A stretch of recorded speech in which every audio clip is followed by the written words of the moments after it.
Now, I wonder, can you elaborate a little bit on, like, when we think about leadership, I think there are multiple tiers of leadership. And I think that's sometimes where the challenge with even some of the things you were just talking about there, right? Because at your C suite level, and then you have those middle managers, and the real trust and relationship is at the middle level, With right? them. Because Mhm. unfortunately for your C suite, they're the ones who have to deliver the hard messages. They're the ones who can sometimes even be demonized in corporations, right? Because we're going to blame everything on the C-suite. And so talk a little bit about that, but then maybe even how those two levels can work together to help ensure though that you're not also creating an us versus them environment.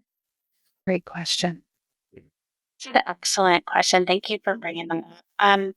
So, in terms of really how those two levels can work together, I think there's, especially at that middle level, a lot of managing down and managing up that needs to happen. So, Right. things, connecting with your team, if you are more of a middle level manager, making sure that you're staying connected with your team, but then also as you're connecting with the C suite, sharing all of the great work that your team is doing, giving them shout outs, just really in an organic way. So it doesn't necessarily need to be in a town hall, but just really kind of sharing all of the wonderful things that your team's doing, as well as some of the questions or challenges that they might be encountering. So I think a Mm. lot of times we're in a very interesting time where we do have AI coming to the forefront, and I think that AI is really critical for um,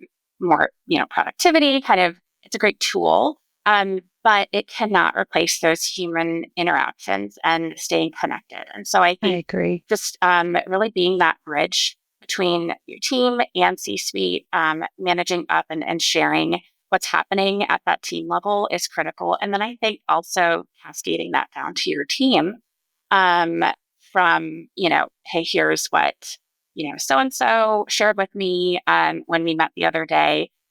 Just providing transparency and communication in that way too, I think is really key.